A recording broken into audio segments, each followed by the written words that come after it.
Bonjour, mesdames et messieurs. Merci de venir encore une fois sur le site 3 fois www.africadevelopment.org dans cette série d'apprentissage à AutoCAD. Nous sommes déjà dans le troisième exercice. Et ce que j'ai fait ici, je pars de l'exercice 2 que nous avions déjà fait. Je vais juste effacer certaines choses que nous avions fait pour garder les entités de l'exercice 1 afin de continuer à définir ou à prendre les modifications que vous trouverez en fait dans cette boîte de modifications. Donc effacer, pour effacer, il suffit donc de sélectionner et de cliquer sur Delete et puis l'entité est partie. Effacer, vous sélectionnez, vous pouvez sélectionner plusieurs entités. Ok, tout ce qu'on avait dessiné dans l'exercice numéro 2. Vous sélectionnez ces entités et vous cliquez juste sur Delete et l'entité est effacée. Vous cliquez sur Entité et puis effacer ici à l'écran. Donc l'entité est effacée. Voilà, donc on est revenu sur la fonction de base. Si je veux revenir annuler mon opération, il suffit d'appuyer sur U et de valider. Donc la dernière opération est annulée. J'appuie encore sur U, je valide et les précédentes opérations sont validées. Ok, donc reprise en fait, hein, donc c'est donc reprendre ce qui a été fait précédemment. Et donc je les sélectionne, ok, je sélectionne les entités que je veux effacer et donc je les je les efface effacées. Et ces entités sont perdues, sont complètement effacées. Je peux également les mettre sur le layer euh, brouillon. Donc ces entités sont là. Je peux les sélectionner. Je les sélectionne. Il suffit donc de cliquer dessus. Et comme ce sont des entités qui n'ont pas d'importance et que je ne vais pas utiliser, je peux les effacer. Mais dans un dessin pratique, ce que je fais d'habitude, c'est que je vous conseille plutôt de les mettre sur le layer brouillon ou un layer que euh, vous créez uniquement pour cela. Vous voyez que les, je valide, les traits sont tous de couleur jaune. Mais ce que nous allons faire, c'est de geler ce layer comme ça. Ils sont tous partis. Donc ici, le layer brouillon, il est ici. Il suffit donc de le geler. Ok, quand vous le gelez, donc vous voyez que toutes les entités sont parties. Ok, toutes les entités sont partis. Nous n'avons plus les traits que nous avons précédemment. Ils sont tous partis. Ils sont tous partis. Ils sont gelés, ils sont là. Ils sont là en leur position, mais ils sont gelés, figés et ne gênent plus le dessin. Bon, dans ce module, cet exercice numéro 3, donc que je vais d'abord enregistrer sous exercice numéro 3. Ok, exercice numéro 2 que je reprends et j'appelle exercice numéro 3. Ok. Nous allons donc apprendre des fonctions de modification. Ok. Donc, première fonction que je veux, c'est un mirror, par exemple. Donc, j'ai cette entité, j'ai le triangle que j'ai ici. Ce triangle, je veux euh, tracer, je veux avoir le même triangle, par exemple, mais à l'envers ici. Qu'est-ce que je fais? Je sélectionne donc la fonction mirror qui est plutôt, vous cliquez sur le petit triangle qui va vers le bas et vous avez ici la fonction mirror. Ok, c'est vraiment un miroir en fait. On va dessiner la même chose symétrique par rapport à un axe. Donc, fonction miroir. Ok. Et donc, il me demande de sélectionner les objets. Je sélectionne cet objet, celui-là, celui-là. Je pourrais transformer les trois entités en une. Mais bon, pour l'instant, je sélectionne les trois éléments et je valide. J'appuie sur Enter et je valide. AutoCAD me demande de sélectionner le premier point de la ligne symétrique. Donc, il veut faire un miroir. Il a besoin donc d'une ligne symétrique. Je dis, c'est ce point. Il me demande le deuxième point. Je dis, c'est ce deuxième point. Il demande si je veux effacer le premier objet. Je dis non. Voilà. Je viens de dessiner un miroir de la première figure par rapport à cet acte de symétrie. Très pratique, non? Donc, je fais juste un miroir. Ok, je vous demande donc d'essayer cette fonction qui est pratique. Je vais par la suite faire ce qu'on appelle un offset, un décalage, donc décaler une entité parallèlement à elle-même. J'appuie juste sur offset. AutoCAD me demande de spécifier la distance de décalage. Il propose 1 mm par défaut. Moi, je lui donne 10 mm. Ok, donc c'est cette entité que je veux déplacer de 10 mm. Je clique sur l'entité et je vais cliquer dans la direction où je veux le décaler. Donc je l'ai déplacé de 10 mm. Ok, je peux encore cliquer dessus et le déplacer de 10 mm vers l'intérieur. Fonction très pratique, non? Donc offset, ok, décalage. La distance, je peux mettre ici 50 mm, valider. Je clique sur cette entité et que je veux décaler vers ici de 50 mm. Voilà. OK. Fonction pratique. Je peux faire également une fonction très intéressante aussi qui est, vous voyez toutes ces fonctions qui sont ici en fait, hein, vous retrouvez ici. La fonction copier. OK. Vous avez copié.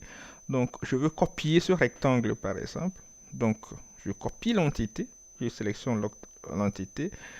Je peux sélectionner 2, 3, 4, plusieurs entités, mais je prends celle-là seule, je valide, ok. Spécifier le point de base, le point à partir duquel vous voulez copier cette entité.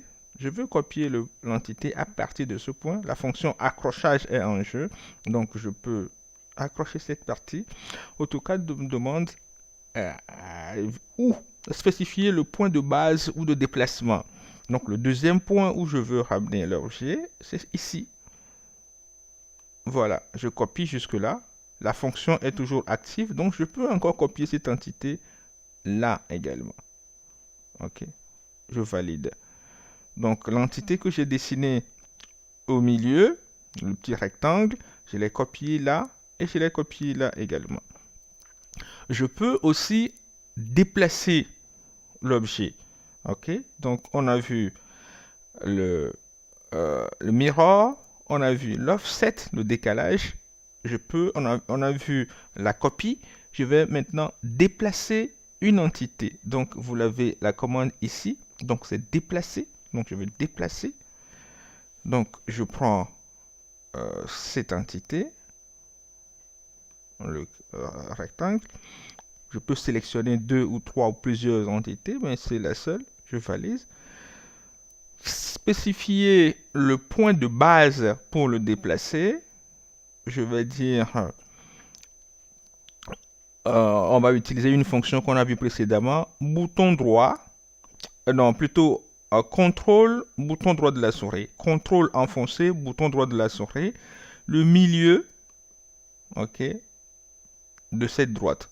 Donc, contrôle enfoncé, bouton droit de la souris, je veux déplacer ce rectangle à partir du milieu de de ce segment, je veux le déplacer jusque là. Voilà, j'ai donc déplacé ce rectangle.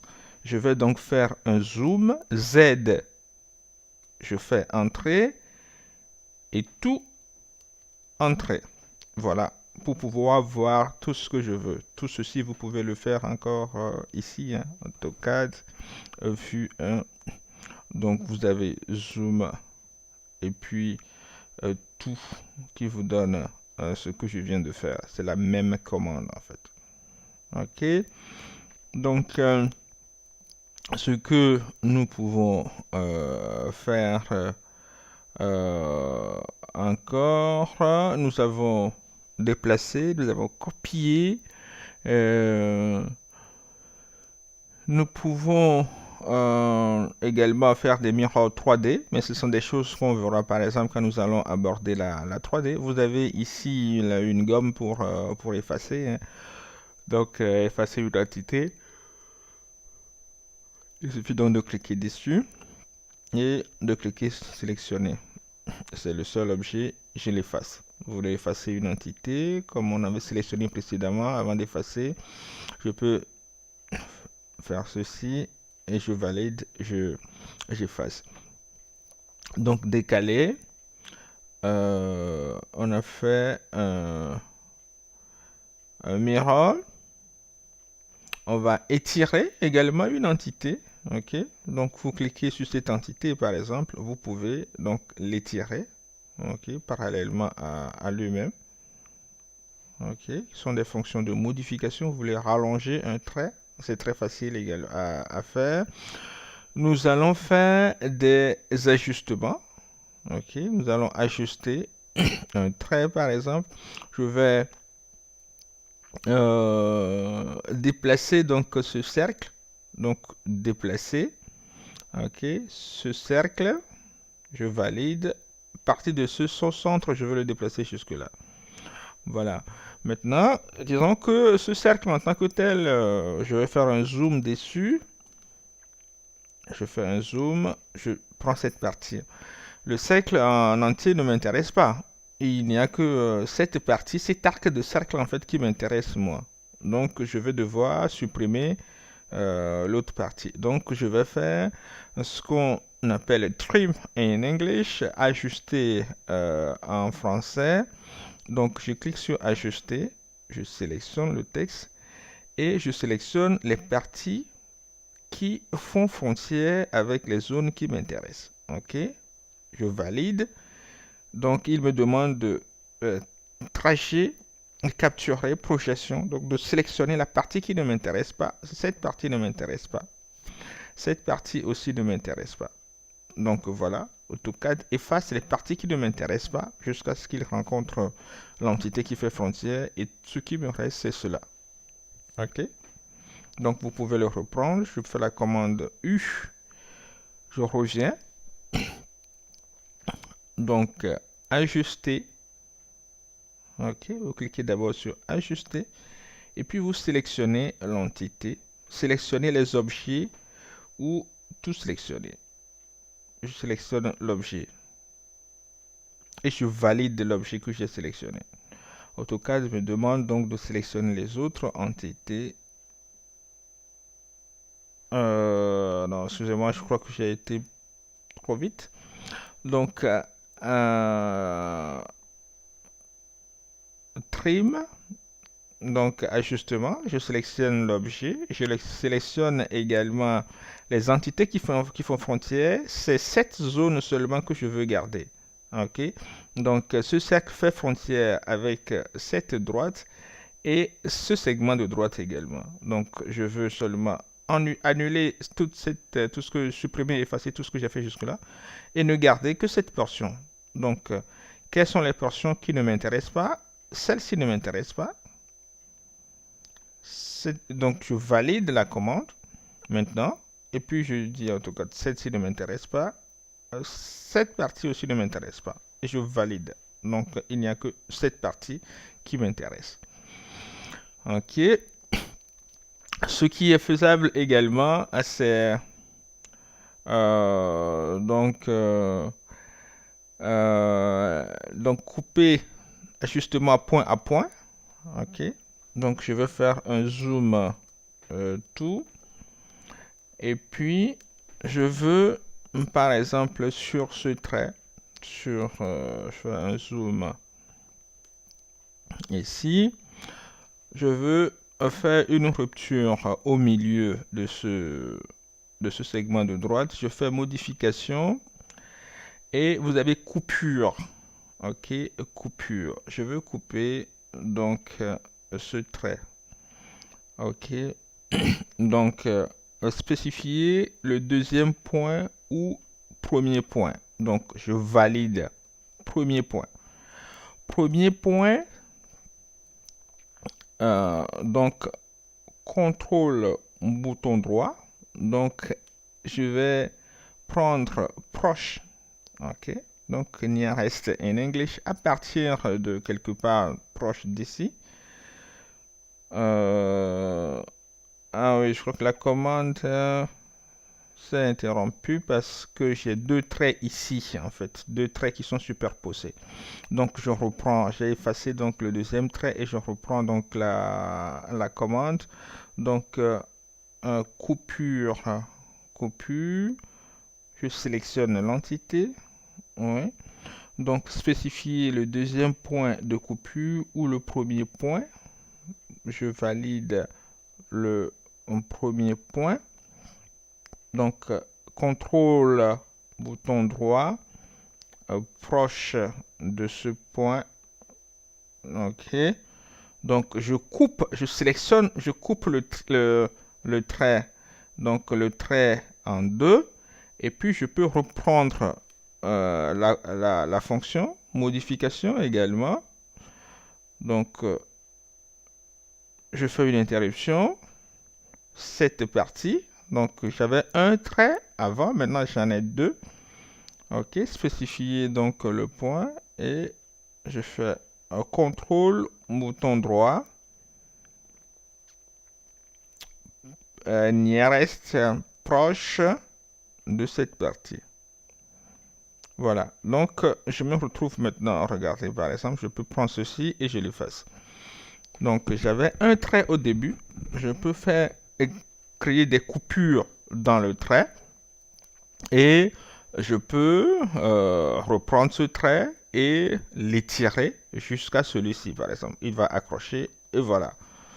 OK, mais faites attention, je n'ai pas un seul trait mais j'en ai deux. Si je veux transformer les deux traits en un, je vais utiliser la commande de polyline que nous verrons par la suite. Donc les commandes de coupure sont des commandes qui sont très très importantes. Il faut bien les voir. Il y a ici une coupure. Ici, coupure au niveau du point. On peut couper au niveau du point également. Donc, je peux sélectionner. OK. Donc, je veux couper ce trait, ceci par exemple. OK. Au niveau de ce point. Voilà. Donc, je coupe le trait. Mais au niveau, il y a une superposition du trait en fait. Coupe le trait, mais au niveau, voilà, voilà. Au niveau de ce trait que je peux effacer, au niveau de l'intersection avec l'arc que je peux effacer. OK. Donc, c'est très pratique. Si je trace un trait, par exemple, de là, OK, jusqu'ici, et que à un moment donné, je veux couper le trait au milieu ici, il suffit donc de cliquer sur couper au niveau du point.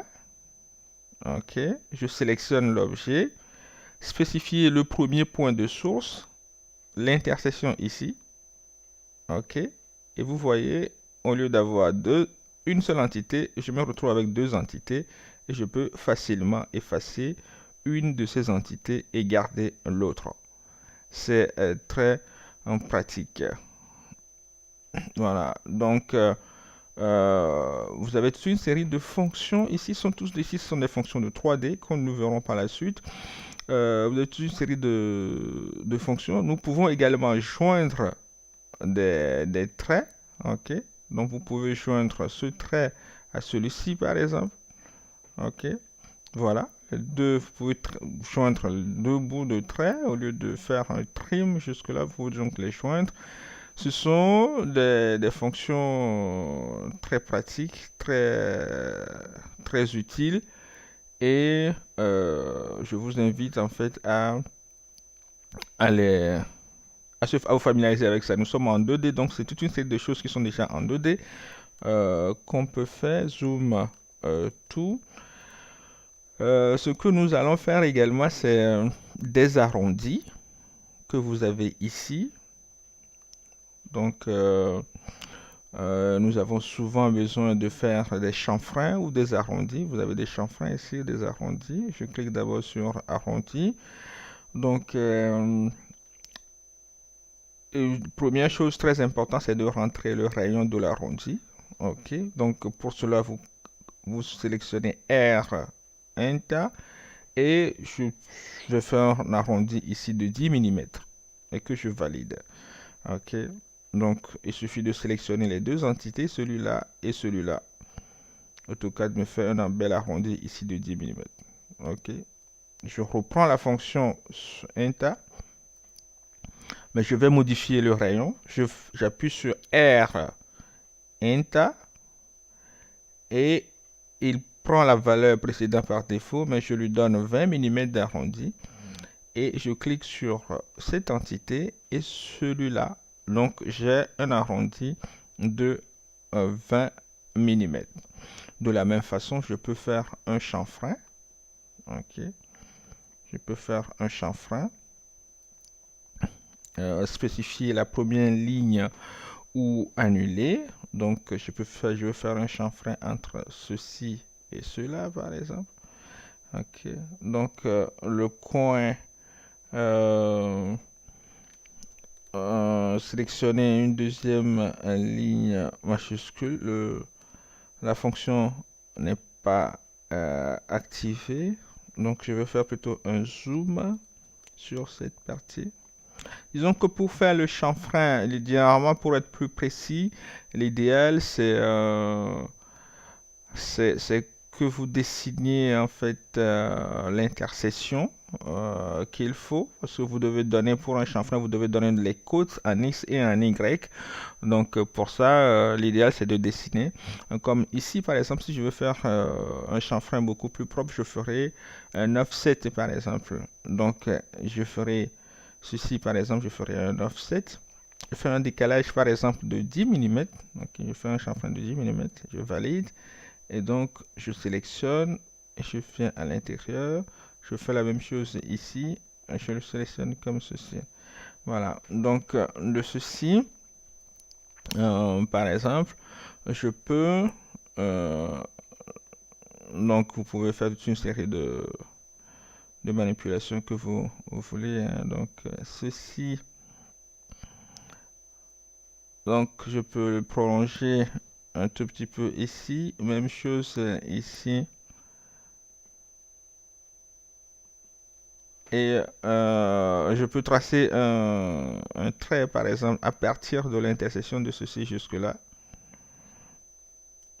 Et voilà une série de fonctions hein, qu'on utilise avec ce qu'on a déjà vu. Donc, je vais juste faire un ajustement. Euh, ok, un ajustement ici, c'est plutôt un arrêt, qu'on va voir par la suite.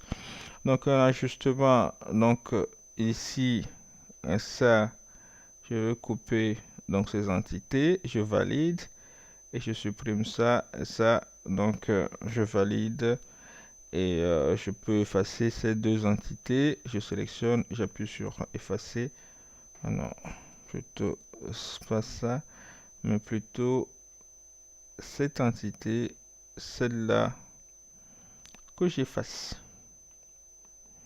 Et voilà, je me retrouve avec mon chanfrein.